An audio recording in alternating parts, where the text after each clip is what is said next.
Olá, tudo bem? Graça e a paz do Senhor Jesus mais uma vez. Muito feliz em poder compartilhar mais uma aula do nosso curso, acolhendo, entendendo e ensinando a criança, partindo aí, para os últimos momentos. Depois dessa aula nós teremos uma última aula, onde nós faremos um fechamento especial, falando desse acolher, desse entender e desse ensinar, relacionando a tudo aquilo que nós estudamos até agora. E hoje eu tenho um desafio muito grande, que é falar para vocês de um tema muito importante, família, Tem muito a ver com o que a gente tem pensado e estudado até agora, e eu estou muito feliz de falar dessa temática. Apesar de ser um assunto muito amplo, diversificado, que pode ser feita uma leitura a partir de vários aspectos, eu resolvi fazer um resumo, uma síntese, daquilo que eu considero importante para a gente pensar nesse momento, e aí os aprofundamentos dependem muito de você, do seu estudo, das leituras que você pode fazer, não só a partir das bibliografias que eu mandei, mas dos muitos livros aí bons que tem na literatura cristã e na literatura fora do nosso contexto cristão, e principalmente com a leitura das Sagradas Escrituras, porque é nela que você vai ter a base para entender tudo aquilo que você precisa. Então a temática da nossa quarta aula são as novas configurações familiares, principalmente pensando em tudo que tem sido visto e feito para desconstruir o conceito de família. Está preparado para estudar, para pensar? Então você está convidado para estudar hoje sobre as novas configurações familiares, e nós vamos discutir questões muito importantes para o seu crescimento. E aí eu quero começar fazendo e trazendo uma reflexão bíblica, Para nós a Bíblia é a base de tudo, é de onde parte tudo aquilo que a gente pensa e acredita. E a palavra de Deus no Salmo 127, versículo 1 diz: se não for o Senhor construtor da casa, será inútil trabalhar na sua construção. Se não é o Senhor que vigia a cidade, será inútil a sentinela montar guarda. O que é que eu penso a respeito desse texto de uma forma bem simples, mas ao mesmo tempo com a profundidade das Escrituras Sagradas? Deus é a base de tudo. Se Deus não for a base da nossa família, da nossa casa, dos nossos relacionamentos entre casal e dos nossos filhos, a tendência é que tudo desabe. É aquela questão de construir sobre a areia, o fundamento que a gente sabe que não tem sustentação em si mesmo. Então tudo aquilo que é construído sem Deus na base, a tendência é que desabe. E todos esses modelos familiares que nós vamos falar hoje, você vai perceber que são completamente sem base, sem estrutura nenhuma, e que só conduz o homem e a família à sua própria ruína. Trago uma provocação, uma reflexão, a partir dos meus pensamentos e dos meus entendimentos. Se a família que eu faço parte não é um modelo aprovado por Deus, estou construindo as bases para um projeto falido, que por mais que aparente ser forte, não tem a sustentação do Criador. É o que está acontecendo hoje. Muitos novos modelos, novos arranjos, novas possibilidades de família, mas a maioria delas sem sustentação em Deus. E a tendência é que tudo isso desabe um dia, porque não tem a sustentação do Criador. Comece a pensar nisso. A sua família precisa ser construída sob uma base divina. E aí eu coloquei essa imagem, que representa bem aí os novos modelos. Homem, mulher e um filho, homem, mulher e um filho adotado, mulher com mulher e um filho, homem com homem e um outro filho, homens que já foram casados e que têm um filho, mulheres que já foram casadas com filhos se unem para formar um terceiro filho, e aí a família que se apresenta. Daqui a pouquinho a gente conversa sobre isso, famílias que adotam, famílias monoparentais, e aí uma sucessão de possibilidades, de novas configurações que se apresentam a partir de um modelo pós-moderno. Essa imagem retrata bem, e só a partir dela nós já poderíamos pensar muitas coisas, mas eu quero me aprofundar nesses modelos para que você reflita e entenda melhor e passe a elaborar projetos na sua igreja ou no espaço que você trabalha a partir dessas reflexões, tá bom? Trazendo a título de reflexão, primeira coisa para se pensar: estamos diante de um novo tempo para o conceito de família. E aí eu coloquei o novo tempo entre aspas, porque tudo é constituído sobre uma base pós-moderna. Tá? Esse novo tempo se apresenta para muitas pessoas, mas para nós esse novo tempo, no que tange a família, ele não se apresenta para nós e nós não o consideramos como válido, tá? É só realmente para esse modelo pós-moderno que apresenta aí novas possibilidades de conjunturas sociais e familiares que, segundo a palavra de Deus, não tem base, não tem sustentação. Então nós vivemos um tempo de desconstrução de valores, né, e princípios em todas as áreas institucionais.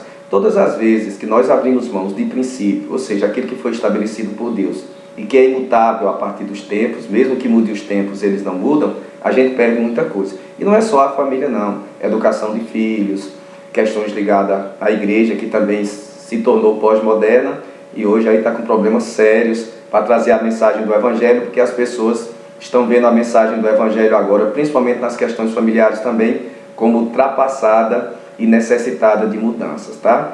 Então a família, essa instituição criada por Deus, é hoje a mais atacada de todas as instituições e passado ao longo dos anos por muitas transformações que eu e você precisamos pensar, tá? Então novas configurações, modelos, arranjos surgem a cada novo dia e esse modelo bíblico ele vem sendo engolido por essa visão pós-moderna. Cabe a você fazer a leitura correta e impedir que hajam avanços nessa área, principalmente no ambiente da igreja, porque os seus filhos também vão receber esses ensinos, sejam através das redes sociais, da escola, ou até mesmo algumas instituições que ele vai fazer parte, que esse modelo bíblico divino ele é um modelo falido, que você pode até escolher como possibilidade, mas que ele vem sendo desconstruído, vem sendo sim, né, e novos padrões vêm ocupando o espaço, como se a família no modelo divino não tivesse mais nenhum tipo de valor para a sociedade de hoje, tá? Está sendo engolido, essa que é a verdade, tá?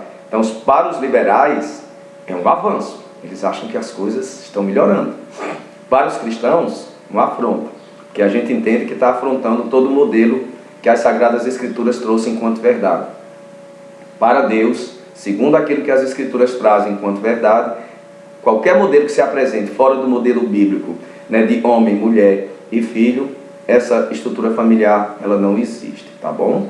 Então a gente precisa compreender alguns aspectos sobre isso. Olha a confusão que está instalada aí. Antigamente havia uma família heteronormativa, né, ou a família tradicional, que era homem, mulher, e a partir do casamento geravam filhos. Estava estabelecida uma família. Hoje, de uma forma bem rápida, bem sucinta, eu vou trazer os modelos que são apresentados. Famílias homoparentais, homossexuais, que é um novo modelo que as pessoas acham que tem que ser seguido, né? Constituído por casais de pessoas do mesmo sexo, né? Mães lésbicas ou bissexuais, pais gays ou bissexuais, e ou pessoas transgênero também, que podem casar e podem também gerar filhos, né? Ou então adotar filhos. Então, são questões bem sérias que a gente precisa pensar. Aí uma observação importante aqui, para você entender a confusão. Por exemplo, uma transexual menina, ou seja, um homem que se percebe enquanto menina, pode constituir família com um transexual menino. Ou seja, uma menina que se percebe menino pode se juntar com uma menina, um menino que se percebe menina. E aí eles podem ter relações ou adotar um filho e é considerado também uma família. Então eles tanto podem ter filhos dessa relação como podem adotar. E mesmo assim são considerados família. E um transexual menino também pode casar com uma mulher heterossexual. E aí eles de repente podem ter relações ou não, ou podem adotar uma barriga de aluguel, né, e a partir disso esse filho ser gerado, e eles adotam essa criança e a partir daí constitui também uma família. Já pensou que coisa estranha para nós? Aí vem as famílias monoparentais, né, que são aquelas que os progenitores, pai e mãe, eles têm um filho de um outro relacionamento, ou tem um filho, né, que foi aí produzido sozinho, que não houve casamento, e não querem mais ter relações nenhuma com ninguém, não querem casar, e aí passam a viver somente com seu filho. É considerado também uma família dentro dos moldes modernos, tá? Então, outro tipo de família, que é a família recomposta, reconstituída, o mosaico, a gente brinca muito com esse termo, né? E diz que é o meu, o teu e os nossos. Ou seja, é uma família em que, por exemplo, o homem se separa de um outro relacionamento e a mulher se separa, né? Podendo os dois ter filho ou não, e aí eles entram no relacionamento, e aí a partir desse relacionamento eles têm um outro filho ou uma outra filha, e a partir daí unem o filho desse homem com esse filho dessa mulher, e eles nessa relação agora comum têm um outro filho. pense numa questão, não que essa família não seja aceita por Deus, ela é, digamos assim, aceita também, porque é uma família heteronormativa, mas essa família por reconstituição pode também ter um casal gay ou um casal lésbico, porque o homem pode ter vivido uma relação com a mulher e ter tido um filho, uma mulher ter tido relação com o homem e ter um filho, e aí ela pode se unir a uma outra mulher, ou o homem se unir a um outro homem, e a partir daí eles podem até adotar uma criança. É chamada também de família reconstituída, recomposta ou mosaico. Entendem como a coisa é muito mais séria do que a gente pensa? Aí só uma observação aqui. Lembra também que esse modelo de família também pode ser formado por casais homossexuais ou lésbicas, né? E também por transexuais que têm filhos de uma relação heterossexual, mas que decidiram assumir a homossexualidade. É toda essa mistura, toda essa confusão. Aí você começa a pensar e perceber que as crianças estão no meio de tudo isso. E quais as repercussões de tudo isso na vida da criança? A gente vai ver um pouquinho disso lá na frente, mas é até difícil pensar o que vai acontecer. Porque essa nova geração está surgindo a partir desses novos modelos, que têm sido aceitos, inclusive juridicamente falando, aqui no nosso país. Tem a chamada família poliafetiva, né, um termozinho talvez que muitos nem conheçam, que é o poliamor, que pode ser formado por 2 homens e uma mulher, ou pode ser formado por 2 mulheres e um homem. E aí esse homem ou essa mulher podem ter filho, ou podem, dessa relação sexual entre eles, terem filhos, ou podem também adotar filhos. Complicado de entender, mas está aí. Inclusive, na cidade de Tupã, em São Paulo, como eu coloquei no e-book, já teve uma família dessa, logicamente que não é aceita hoje esse modelo no Brasil, mas eles registraram em cartório mesmo assim, inclusive para preservar os bens, né, e dividir aquilo que eles têm com os filhos, caso a relação não funcione. Se é difícil funcionar entre 2, imagine funcionar entre 3. Compreenderam a dinâmica? O quanto isso é diabólico também? Pensa um pouquinho. Outra questão, família paralela. Um homem e uma mulher casados, que adulteraram, tiveram filhos de outra relação, e aí eles passam a ter essas 2 famílias, ou essas famílias podem de repente se unir numa família só e formar uma outra família. É por aí. E há também a família eudomista, são aquelas pessoas que até muitas vezes moram, saem das suas cidades para estudar fora, e aí moram com outra família, moram com um amigo, com amiga, e aí por laços de afetividade, né, e por estarem presentes e pertencentes ao mesmo espaço, podem ser considerados também como família. Isso não é um aspecto jurídico e a gente não vê nenhum problema aí no tocante às questões das Sagradas Escrituras, mas assim, nós entendemos que isso é considerado hoje família e deve ser pensado também a partir desse aspecto. E muitas pessoas, inclusive, se percebem mais como família com essas pessoas morando fora de casa do que estando na sua própria casa, porque sua casa é disfuncional, é desorganizada, e aí eles preferem estar numa outra família, mesmo que não seja da própria família, do que viver numa casa desestruturada e desorganizada. Então eu só queria lembrar a cada um de vocês, né, a partir do que eu escrevi aí, que em meio a toda essa configuração, essa confusão de modelos, né, muito complicado às vezes até de nós entendermos, né, estão as crianças. Os filhos sejam gerados biologicamente falando a partir da relação sexual entre homem e mulher, ou então adotados, ou então vindos de uma barriga de aluguel. Quando essa criança crescer, como é que isso vai funcionar na cabeça? Quando ela estiver na escola, que ela estiver sofrendo bullying, por exemplo, o que é que essa criança vai dizer? Ah, eu tenho 2 pais, eu tenho 2 mães, eu tenho 2 pais e uma mãe, eu tenho 2 mães e um pai, eu tenho 3 pais, não sei, a gente não sabe o que é que vai acontecer daqui para frente. Aí o reflexo de tudo isso vão vir para as próximas gerações, e a gente sinceramente não sabe muito bem como é que tudo isso vai ficar. Então, qual é a situação mais comum? Que essas crianças que hoje chegam na escola, chegam com esses novos modelos. E aí a gente não sabe como é que tudo isso vai ficar daqui para frente, e a escola não está muito bem preparada para tudo isso, alguns nem conseguem entender todas essas transformações que estão vindo de uma vez só, e fica muito difícil compreender esse processo. Então, como é que tudo isso vai ser absorvido pelas crianças e por outras crianças, e quais os reflexos disso na vida futura? Como fazer essa leitura, como discutir isso nas nossas igrejas, como conversar sobre isso em casa com os nossos filhos? É difícil às vezes de pensar, mas a gente precisa conversar para que o modelo bíblico, inclusive, seja preservado, porque a ideia é de desconstruir para que esse novo modelo voltado para o indivíduo seja estabelecido enquanto verdade.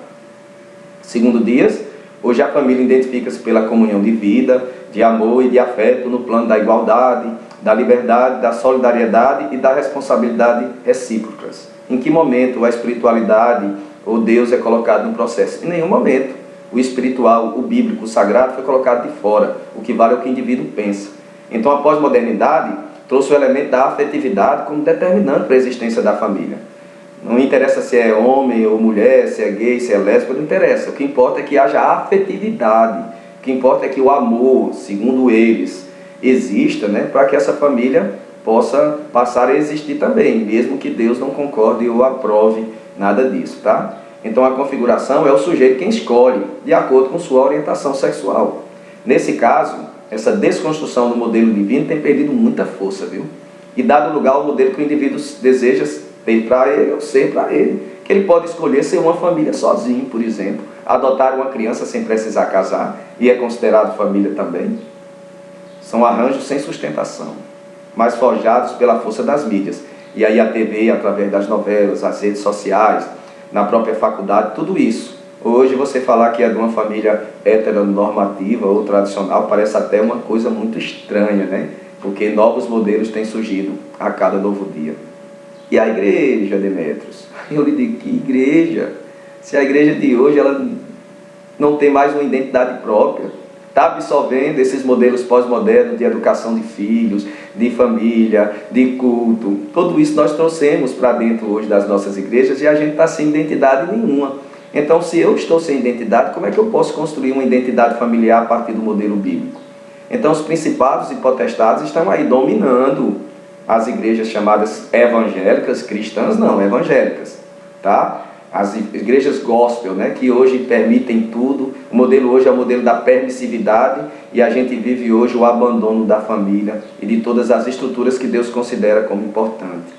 Então, nas nossas lutas, infelizmente, a luta é pelo poder nas nossas igrejas, né, por querer ser a maior, por exemplo, para atrair mais pessoas, para dar mais lucro. Enquanto isso, os nossos filhos crescem sozinhos, as crianças ficam desapercebidas, as famílias estão aí desassistidas e o mundo geme com dores de parto, como o apóstolo Paulo diz, né? E aí, veja como a ideia é a mesma. Pastores querem ser bispos ou apóstolos, que por sua vez querem ser patriarcas, que por suas vezes querem ser como Deus, conhecedores do bem e do mal, e você sabe muito bem onde é que isso tudo começou e quais foram as repercussões até hoje da queda do homem, que continua caindo, e a nossa igreja hoje é fragilizada, absurdamente fragilizada e longe dos princípios divinos. Então fomos perdendo a identidade e a função, né? E agora estamos perdendo as famílias. Dolorosamente falo isso, profundamente abalado com tudo isso, mas fazendo a minha parte, lutando para que o modelo bíblico familiar continue sendo estabelecido nas nossas igrejas. E aí a gente tem que pensar seriamente para que você cumpra aí o seu papel, elaborando novos projetos para a igreja, para retomar o caminho bíblico da ideia de família que foi constituída pelo próprio Deus. Só para você entender um pouquinho como é que foi sendo desenvolvido esse modelo de família e de como as crianças foram constituídas dentro desse modelo, eu peguei aí um pequeno histórico, né, dos tipos de família ao longo da história e a situação das crianças em cada um desses espaços. A primeira família que é aí estudada, né, é a chamada família aristocrática, dos séculos aí 16 e 17, que viviam em castelos, eram famílias tradicionais, não tem nada, historicamente fala de famílias homoparentais, ou qualquer um desses modelos, né? Os homens iam para a guerra e a mulher cuidava da casa ou cuidava da vida social do castelo, né? Os filhos não eram criados necessariamente pelas mães, mas pelos criados, porque as mães tinham outras funções dentro de casa. A educação era apenas complementar, né? Em outras casas de outros nobres, as crianças iam para aprender algumas outras coisas, e o aprendizado era apenas dirigido no aspecto da hierarquia social, ou seja, aquilo que a criança deveria aprender e obedecer enquanto normas sociais, e quando eles desobedeciam, eles eram castigados. Ou seja, a linhagem da família era mais importante do que a sua identificação com os pais. Então, se tinha um modelo de família, se a família era rica, então aquele modelo tinha que ser perpetuado e não havia essa afetividade ou cuidado com as crianças. Elas não eram reprimidas sexualmente e aquelas brincadeiras sexuais entre crianças, né, menino e menina, não eram proibidas dentro desse ambiente e não era gerada nenhum tipo de culpa ou nenhum tipo de repúdio. E a gente sabe que hoje, no modelo burguês, né, familiar burguês, a gente sabe muito bem que tudo hoje é reprimido, pelo menos dentro do contexto que a gente entende, mas muitas crianças também vivem essa permissividade dentro das suas casas e desenvolvem a sua sexualidade muito cedo e fora dos padrões que a gente tem de normalidade.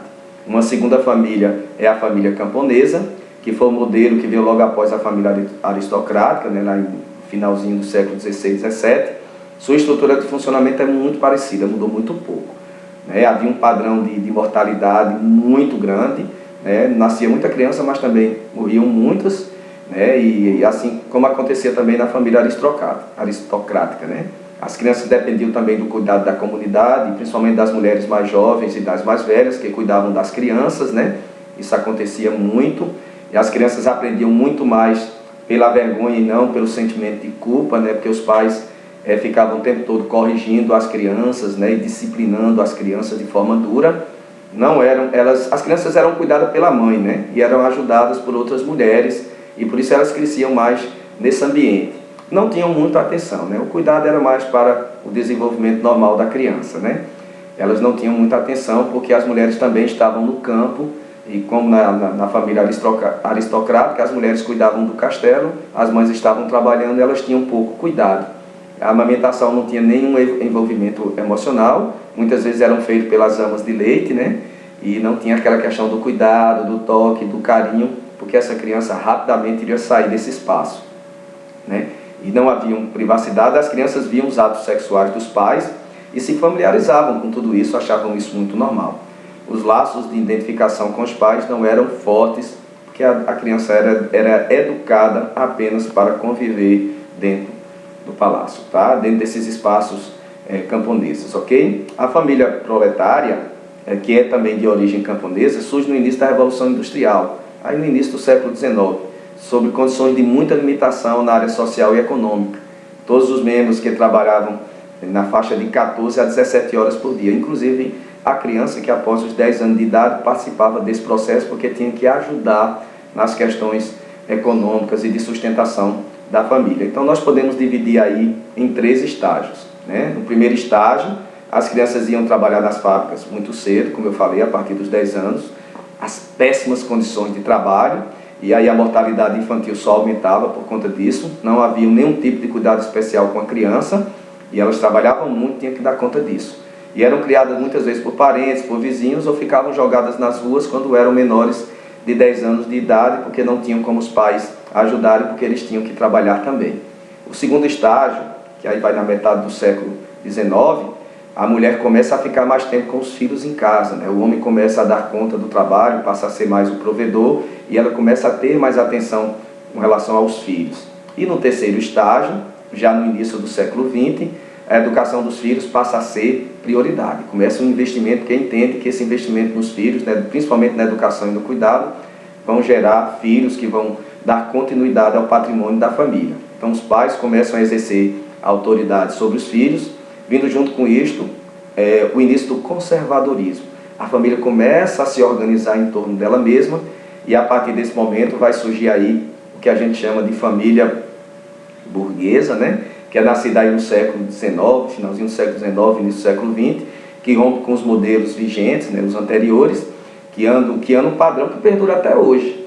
Ou seja, a família ela se volta para si mesma, ela se preocupa mais com si mesma, começam a construir casas, com muros, para poder ela preservar a sua intimidade, e há uma diferenciação, uma distinção entre vida pública e vida privada.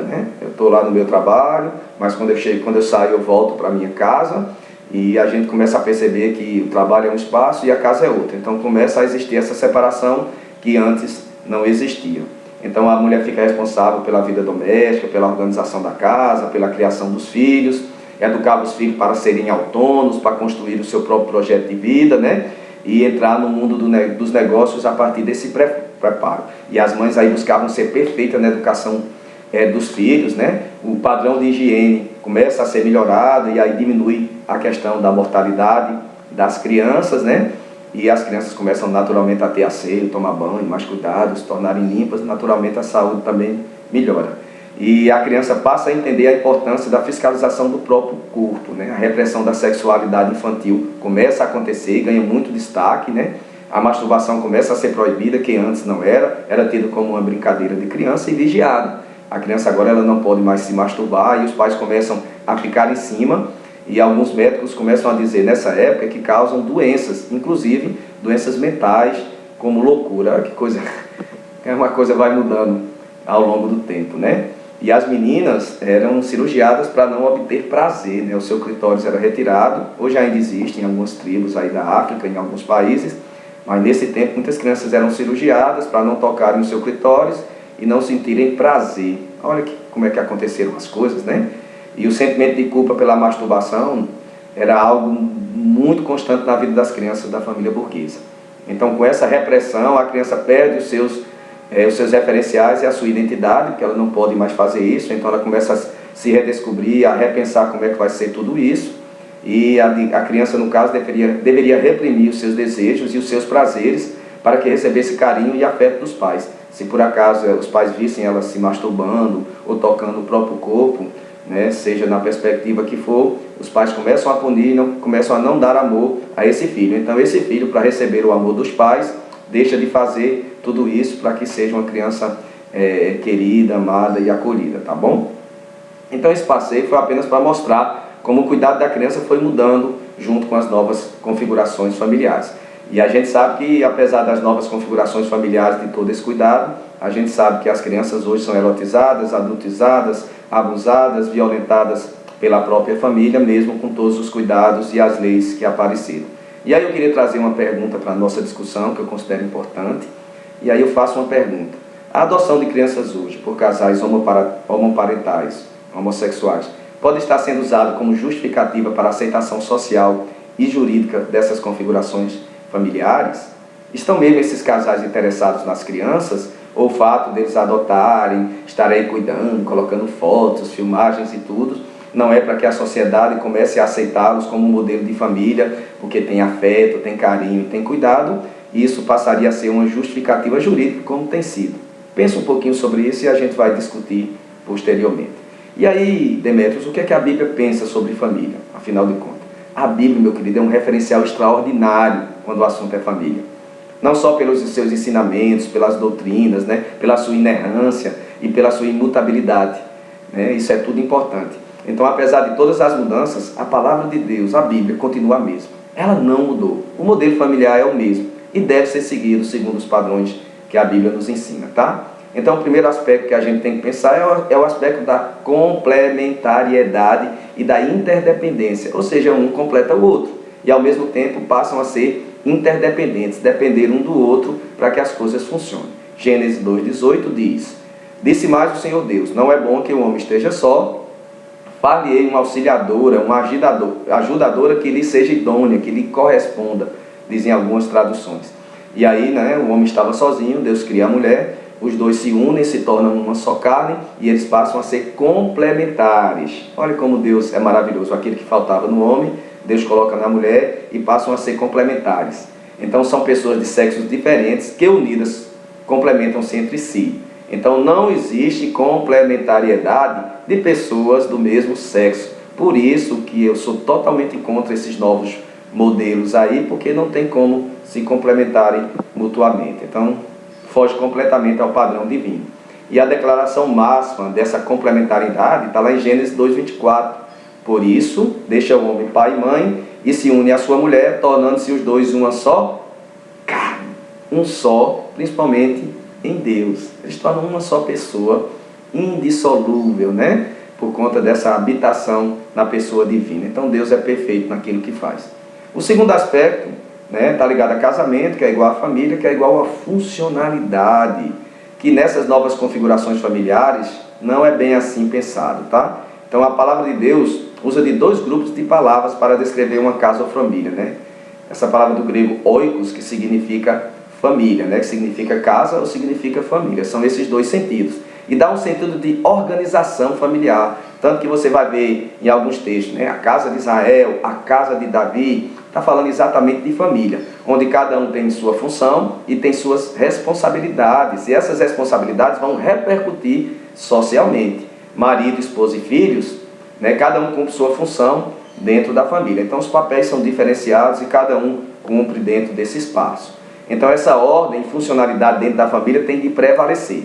Tá aí os textos que eu coloquei para você ler e acompanhar, com reflexo direto nas questões sociais e nas funções exercidas fora do ambiente familiar. Porque tudo isso, o marido trabalhando, cuidando das coisas de fora, né? A esposa cuidando de casa, cuidando dos filhos, os filhos honrando aos seus pais, não que a mulher não possa exercer outros papéis na sociedade, não é essa a questão. Mas quando cada um cumpre a sua função dentro desse ambiente, a família se torna funcional e aí as coisas começam a acontecer. Esse é o modelo divino que não deve ser trocado por modelo nenhum, tá? Hoje tudo é o quê? Individualizado, pensado para o bem-estar do próprio sujeito. E as crianças também são educadas dessa mesma forma, para serem elas mesmas, a partir do que elas acreditam. Nós já discutimos isso no modelo de educação pós-moderno, né? E muitas se tornam egocêntricas, que é uma característica da criança, né, num determinado período da sua vida, mas hoje, independente da idade, são egoístas, porque elas são treinadas para elas mesmas, terem elas mesmas, para ter um modelo de família que ela quiser, para elas conquistarem o que ela quiser e passar por cima de todo mundo sem pensar no outro.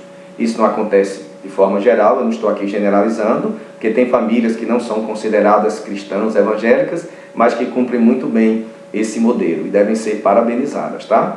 A subjetividade é o que prevalece e o indivíduo escolhe a família que quer ter, né? Ou seja, é uma questão subjetiva, é como eu penso, é como eu entendo, então é o modelo que eu sigo. Se eu agir dentro dessa família, não seguirá um modelo existente, pois ele mesmo escolherá como se comportará dentro dessa família, apesar do modelo. Que loucura é essa, meu pai? Possivelmente viverá uma vida sem frustrações e sem leis internalizadas, porque ele vai seguir a própria lei e o próprio modelo. E ninguém vai frustrar ele, porque ele vai ter tudo que ele quer. E os pais dão tudo que os filhos querem para que eles sejam felizes, né? Imagina a criança num espaço disfuncional desse. Já pensou como os filhos crescem? Eles já crescem, né, para serem delinquentes, para descumprirem leis. A lei será a sua própria lei, e a lei divina nunca será internalizada ou aceita, tá?